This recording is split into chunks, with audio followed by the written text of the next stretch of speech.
د زابل ورزشکاران په ولسوالیو کې د رزمي ورزش او کلبونو غوښتنه کوي.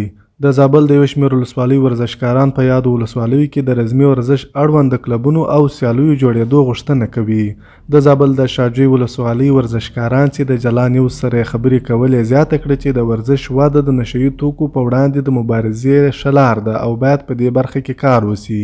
د رزمي لوبو دغه لوبغاړي وایي چې ورزش یوازینی کار دی چې خلک د بېځایه کارونو او نشهیي توکو راګرځوي. د مزمل، حلیم او محمد نسیم په نوم دغه درې لوبغاړي چې د شاجوی او ارغنداب ولسوالیو اوسیدونکي دي وایي چې ورزشي امریت یې دوی ته په خپلو ولسوالیو کې د رزمي ورزش زمینه برابره کړي او ورته دې سیالۍ جوړې کړي. موږ غواړو چې دغه همدارنګه په د ولسوالیو کې د یولس ولسوالۍ دي د زابل ولایت چې هغو ته باید دا وخت ورسي دغه تمرین څو خلک له نشهیي توکو او داسې بدو کارو سره د اخلاقو سره دغه سره وګرځېږي چې نور هم د ورزش و ډګر ته نور هم دوی تشویق شي چې زموږ سره په سیالیو کې او زموږ سره د ولایتي بازانو کې ګډون وکړي.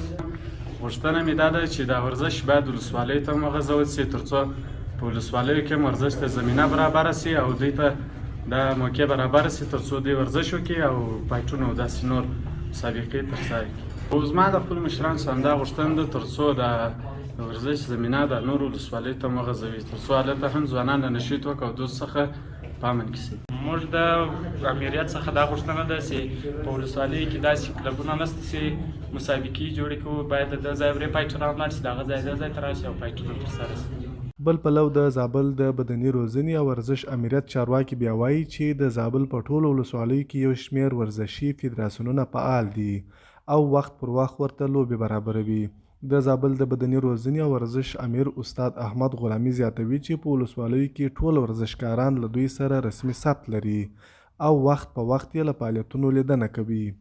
ښاغلی غلامي زیاتوي چې په ولسوالیو کې د دوی له لوري د فوټبال، والیبال، نیزهبازۍ او غیږې نیونې یو شمېر پروګرامونه او لوبې روانې دي. غلامي وایي چې نږدې راتلونکي کې به ولسوالیو ته د رزمي ورزش کلبونه او سیالۍ هم وغځوي. ولسوالیو کې ورزشکاران دي دا ټول ثبت دي، فدراسیونونه یې هر څه مور میزان ولسوالۍ کې، ارغنداب ولسوالۍ کې، شاجوی ولسوالۍ کې، تغر سوري کې په دې کې مو ډېر ښه ښه فعالیتونه روان دي لکه د فوټبال، والیبال، نیزهبازي ده او غیږه ده، ورزشي عنعنوي دا ټوله ورزشونه موږ فعاله لرو، ښه ښه فدراسیونونه لرو. شاجوی په ولسوالۍ کې ډېر ښه ښه کلبونه او فدراسیونونه مو دي فعاله دي تر چینو پورې. نو په ټولو ورزشکارانو باندې الحمدلله ګرځو، فعالیتونه یې وینو، کارکردګي یې وینو، رسیدګي ورته کوو. دوی را سره ثبت دي، خپل ټول راجستر دي، نو فعالیتونه یې الحمدلله ډېر ښه روان دي.